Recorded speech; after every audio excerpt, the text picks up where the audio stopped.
जय हिंद, जय भारत, भारत माता की जय। आज हम जिस टॉपिक पर चर्चा करेंगे वो है भूगर्भ विज्ञान से रिलेटेड। अर्थ के अंदर जो लेयर्स होती हैं, क्रस्ट, मेंटल, कोर, उसके बारे में चर्चा करेंगे। और जो अर्थ की सरफेस पर, पृथ्वी की सतह पर जो आपको चट्टानें मिलती हैं, उसमें क्या वैरायटी होती है। शुरू करने से पहले मोटिवेशन।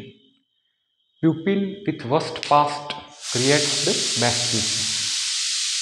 वह लोग जिनका पास्ट खराब होता है वो बेस्ट फ्यूचर के लिए अच्छे हो, बेस्ट उनका फ्यूचर अच्छा होता है।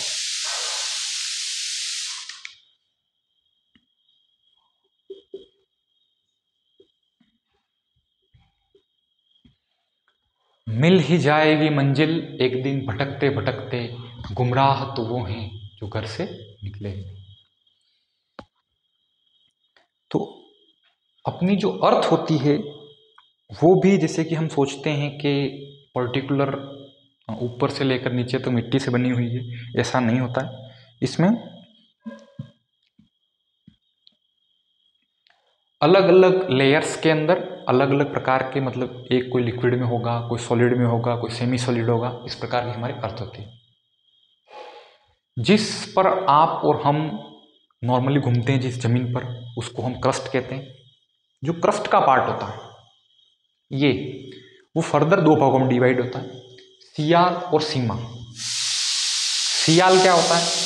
इन दोनों पार्ट के अंदर, जैसे कि ये पार्ट जो होता है वो समुद्र के अंदर 5 से 6 किलोमीटर तक का होता है। लेकिन अगर अपन इसको कॉन्टिनेंट पर जाएं, महाद्वीप पर जाएं, तो उसका भाग आप 35 से 40 किलोमीटर तक मान सकते हैं। समुद्र की जो तल होता है वह बहुत पतला होता है, इसलिए हम ज़्यादातर भौगोलिक भूगर्भिक घटनाएं वहाँ पर देखेंगे कि अगर भूकंप आया, नए ज्वालामुखी का निर्माण हुआ, समुद्र के अंदर से एक नया द्वीप निकला, तो यह सभी जियोलॉजिकल भूगर्भिक घटनाएं होती हैं। वो आपको समुद्र तल पर इसलिए मिलती हैं क्योंकि उसके नीचे क्या होता है? मेंटल होता है। मेंटल जो कि लिक्विड फॉर्म में आपकी चट्टानें होती हैं। तो जो मेन सोर्स ऑफ एनर्जी है जो अर्थक्वेक लाता है, या फिर आप कह सकते हैं भूकंप आता है, या समुद्र के अंदर नए द्वीपों का निर्माण होता है, वह किससे होता है? मेंटल के अंदर मौजूद पिघले हुए लावा से। तो समुद्र तल की जो क्रस्ट होती है वो कमजोर होने की वजह से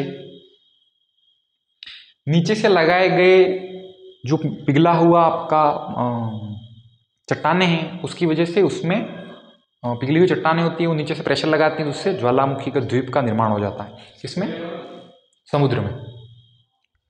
और जैसे कि एग्जाम्पल के लिए आपको मैंने बताया, अर्थ क्रस्ट होती है, वो हमारी पूर्ण रूप से पूरी अर्थ सरफेस को घेरे रखती है, तो वो एक समान नहीं होती है, वह टुकड़ों में टूटी हुई होती है। अगर मैं आपको चित्र के फॉर्म में समझाना चाहूँ तो हमारी अर्थ है वो कई सारे टुकड़ों में टूटी हुई है।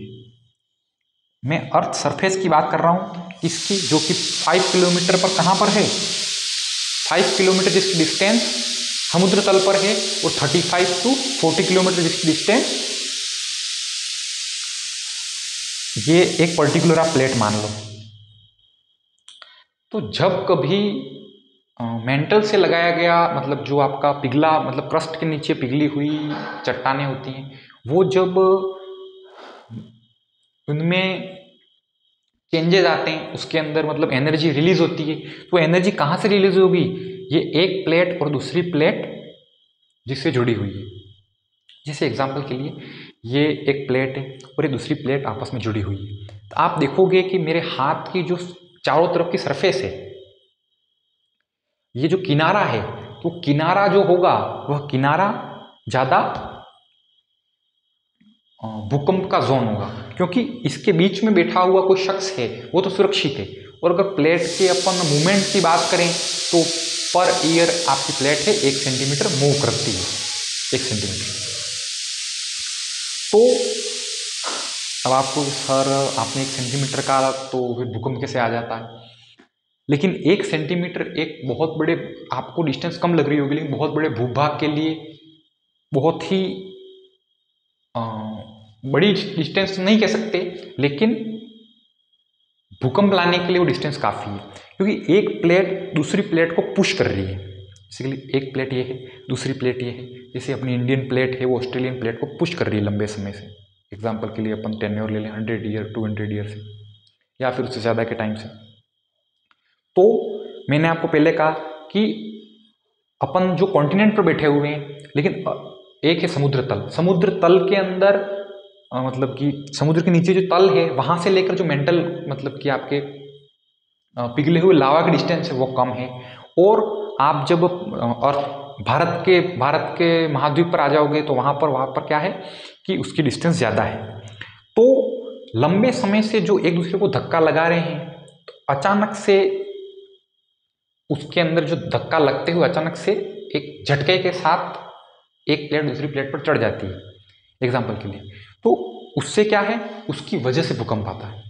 तो एक प्लेट दूसरी प्लेट को जब पुश करती है और अचानक से उसके ऊपर ओवरलैप होती है, ओवरलैप होने से उसके अंदर भूकंप की कंडीशन क्रिएट होती है। भूकंप को किससे नापते हैं? तो सिस्मोग्राफ से।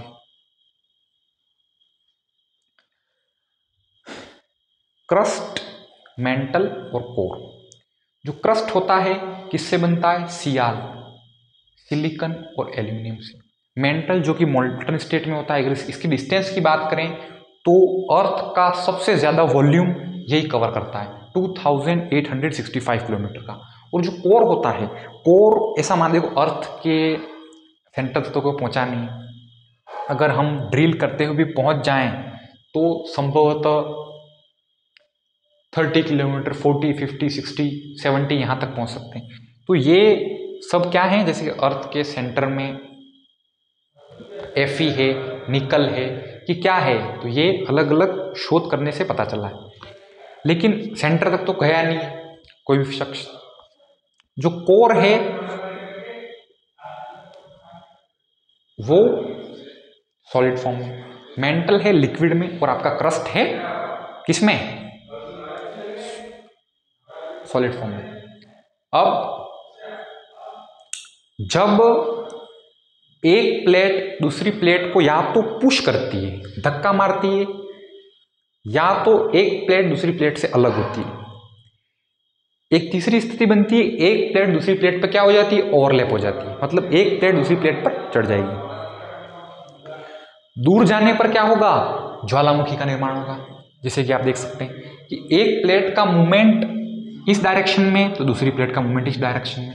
अगर एक प्लेट दूसरी प्लेट से अलग होगी तो मेंटल को मौका, अंदर जो पिघला हुआ लावा है, पिघला हुआ मैग्मा है, उसको अंदर से ताकत लगाने की एनर्जी मिलेगी। एनर्जी लगाने से क्या होगा कि ये आपका पार्ट टूट जाएगा और ज्वालामुखी का निर्माण आप देख सकते हैं। अब हम समुद्र तल की बात करें तो क्रस्ट की जो डिस्टेंस, क्रस्ट का जो मोटाई होती है वो 5 किलोमीटर। और अगर हम कॉन्टिनेंटल की बात करें तो वो 35 किलोमीटर की। अब हम रॉक्स की बात करें कि आपको कि सर हम समझ गए कि क्रस्ट होता है, मेंटल होता है, कोर होता है। क्रस्ट होता है सबसे ऊपर का पार्ट। जैसे कि एग्जांपल के लिए अगर हम अर्थ में देखें, जैसे अपने घर पे एग्जांपल के लिए बोरवेल मशीन है, उसने खोदना शुरू किया तो आप देखोगे कि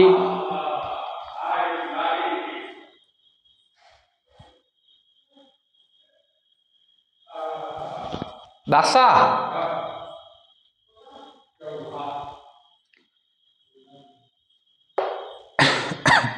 क्रस्ट, मेंटल और कोर,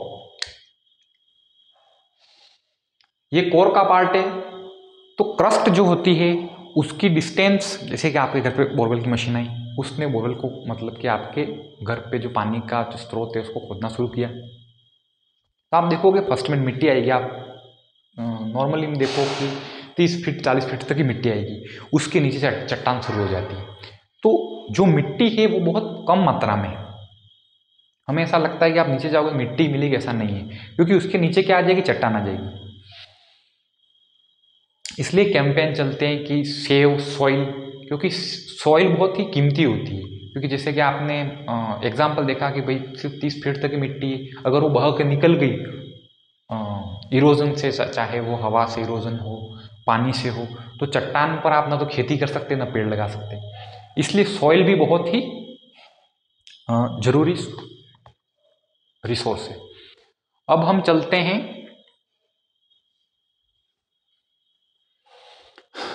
टाइप्स ऑफ रॉक्स के।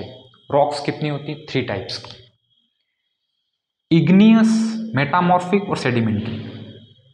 इग्नियस रॉक क्या होती है? लेटेस्ट बनी रॉक। मैग्मा अंदर से उसने ताकत लगाई, बाहर से ज्वालामुखी से बाहर निकला क्या लावा, और वह जम गया, तो क्या हो गई? Igneous rock. मेटामॉर्फिक रॉक का मतलब हिंदी में जिसको को कहते हैं रूपांतरित चट्टान। रूपांतरित का मतलब जैसे कि अगर हम बायोलॉजी में कहें तो फ्रॉग के मेटामॉर्फिजेशन में क्या होता है कि फ्रॉग फर्स्ट में एक देता है और उसका रूपांतरण किस में हो जाता है? फ्रॉग के एक से वो टेडपोल में चेंज होता है, टेडपोल से वापस किस में चेंज होता है? एक फुल्ली ग्रोन फ्रॉग में। उसी प्रकार हम चट्टानों की बात करें तो जो मैग्मा से निकला हुआ लावा जो बाहर आया वह जम गया, तो इग्नियस रॉक। अब वो जो इग्नियस रॉक है वो फर्दर टूट के कहीं और जगह गई और उससे सेडिमेंट्स जमा हुए, और सेडिमेंट हीट और प्रेशर मिलने की वजह से, आपको सर हीट और प्रेशर कहाँ से मिला? सेडिमेंट्स जो पहाड़ पर जो चट्टान है, जो इग्नियस रॉक कह रहे हो आप जिसको, वहाँ से टूट टूट कर चट्टानें रेत के फॉर्म में नदी में गई, नदी से बहते हुए समुद्र में गई, तो समुद्र के अंदर जो तलहटी के नीचे जो आपकी रेत जमा हुई, तो वह लैक्स ऑफ ईयर्स के मतलब कई लाखों सालों के बाद में एक तो पानी का प्रेशर, और नीचे से मैंने आपको एक पॉइंट वापस बताया था कि समुद्र तल से जो आपकी क्रस्ट होती है उसका मैग्मा का जो कनेक्शन होता है वह बहुत ही पास होता है, तो अगर वहाँ से उसको क्या मिलेगी? हीट मिलेगी। भाई मैग्मा का कनेक्शन पास में है तो नीचे से मिलने वाली हीट उसको हीट करेगी, और प्रेशर की वजह से वह सेडिमेंट्स जो रेत के दाने हैं वो चट्टान के फॉर्म में चेंज हो जाएंगे। और में अगर आप एक एग्जांपल दें तो अपन के घर में जो पट्टियाँ पड़ती हैं, आज तो आरसीसी लगती है, लेकिन जो पट्टियाँ पड़ती हैं वो क्या होती हैं? यही सेडिमेंट्री रॉक होती है। एक होती है मेटामॉर्फिक रॉक। मेटामॉर्फिक रॉक क्या होता है? आपके इग्नियस रॉक है, वह आपको पता है कि इसके फॉर्म में बाहर आने का प्रयास किया, बाहर आके जम गई, तो वह इग्नियस हो गई। लेकिन कभी कभी क्या है, कुछ सेडिमेंट्स या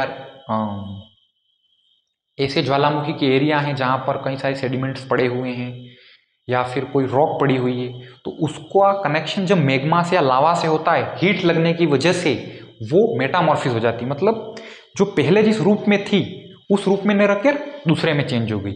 एग्जाम्पल के लिए लाइमस्टोन है, लाइमस्टोन को अगर हीट मिली किस में चेंज हो गया? मार्बल में। मार्बल का फर्दर मेटामॉर्फिस होने पर किस में चेंज हो जाता है? वो ग्रेनाइट में। लाइमस्टोन क्या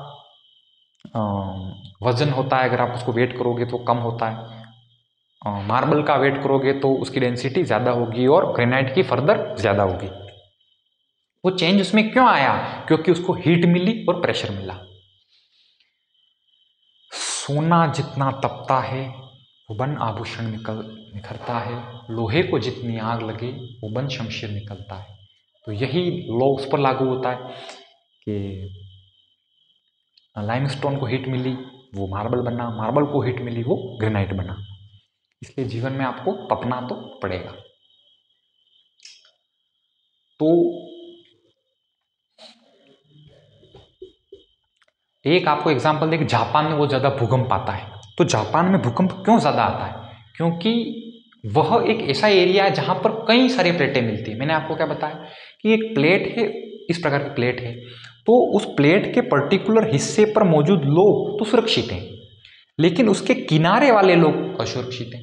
तो जापान उस एरिया में आता है जहाँ पर कई सारी प्लेटों के किनारे मिलते हैं। कहीं भी हलचल हुई जापान के अंदर, मतलब कहीं भी एनर्जी स्टोर हो रही है, एक प्लेट दूसरे प्लेट को या तो पुश कर रही है, ओवरलैप कर रही है, डाइवर्ज हो रही है। एक प्लेट दूसरी प्लेट को पुश कर रही है, या तो एक प्लेट दूसरी प्लेट से अलग जा रही है, या फिर एक प्लेट दूसरी प्लेट पर डाइवर मतलब ओवरलैप कर रही है, उसके ऊपर चढ़ाई कर रही है, तो सारे असर कहाँ पर आपको नजर आएंगे? जापान में। और जो एरिए जहाँ पर कई सारे प्लेटें मिलती हैं वहाँ पर आपको कई सारे ज्वालामुखी भी मिलेंगे, क्योंकि जो भूगर्भिक घटनाएं वहाँ पर अधिक होती हैं, तो वहाँ पर आपको जहाँ पर अधिक होती है वहाँ पर वॉल्केनोस ज़्यादा मिलते हैं। इसलिए वो जो एरिया है जिसको आप रिंग ऑफ फायर कहते हैं, वहाँ पर सबसे ज़्यादा एक्टिव वॉल्केनोज हैं। जैसे कि आप जापान की बात करें तो जापान में आपको कई सारे वॉल्केनोज मिलते हैं। क्यों? क्योंकि वहाँ पर जियोलॉजिकल एक्टिविटीज़ मतलब कि ये घटनाएं, भूगर्भिक घटनाएं ज़्यादा होती हैं। क्यों होती हैं? क्योंकि वहाँ पर सभी प्लेटों के किनारे मिलते हैं। आज के लिए इतना ही।